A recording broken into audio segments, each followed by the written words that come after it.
Hi, I'm Maha Chung here, and today I'll be explaining the Newton's 3 laws of motion. It was a great day, so I decided to take these experiments outside. I'll be using these tennis balls to explain what exactly those laws are and show you how they work. Alright, so let's get into it. Newton's first law, by definition, is an object at rest will forever remain at rest, and an object in motion will forever remain in motion unless an outside force is applied.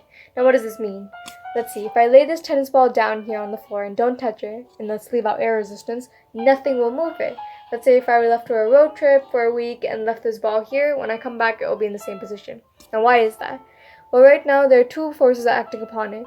Normal force, which is a force a surface applies on an object, in this case the ground, and gravity, which is acting on a mass, so our tennis ball here. And you'll see that right now. These two forces cancel each other out, so an object is at rest. And this is the same for every object you'll see around you that is not moving. Now for the second part of the first law. An object in motion will forever remain in motion unless an outside force is applied. You'll see I pushed this ball right now, and it's slowed down before hitting the thing. Let's see that again. Now why did this ball slow down if it remains in motion forever?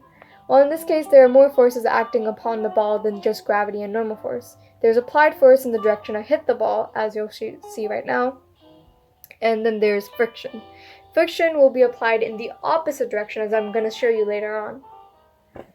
If we were in outer space and I were to push this ball, it would never stop. It would continue in the motion without ever slowing down, but since there are unequal forces acting upon the tennis ball here on Earth, we can't fully see that.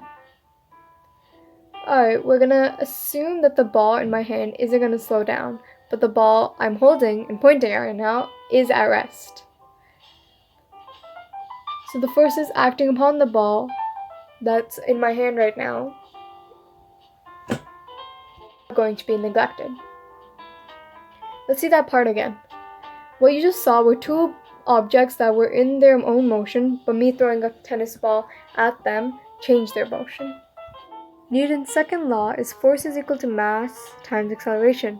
So acceleration is produced when a force acts upon a mass. You're about to see two balls I've set up with the same mass. I'm going to push both of these balls but with different forces. I'm going to lightly tap one of them while push the other one harder. You'll see that the ball I tapped didn't go very far, and it didn't have a lot of speed either, but the other ball that I pushed did. This is because the amount of force I put into each ball is what results in how fast it will be. This is called acceleration. If I were to take a heavier ball, and I would need much more force to push it.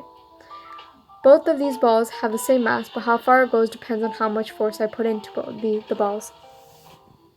We're on to the last law. Every action has an equal and opposite reaction. I'm going to throw this ball onto the ground here. Look at what happens. Did you see that? The ball came back into my hand. Why is that? I threw the ball and it had a reaction to the ground by hitting it. The opposite reaction was the ground throwing the ball back up. The bouncing factor you see is because of Newton's third law. The ball applied a force to the ground, and in reaction by the third law of motion, the ground applied an equal and opposite force back up. Well, I hope you understood Newton's laws, and these laws are apparent in our everyday lives. They're fundamental laws of physics as well. Well, thank you for watching, and I hope you enjoyed that video as well.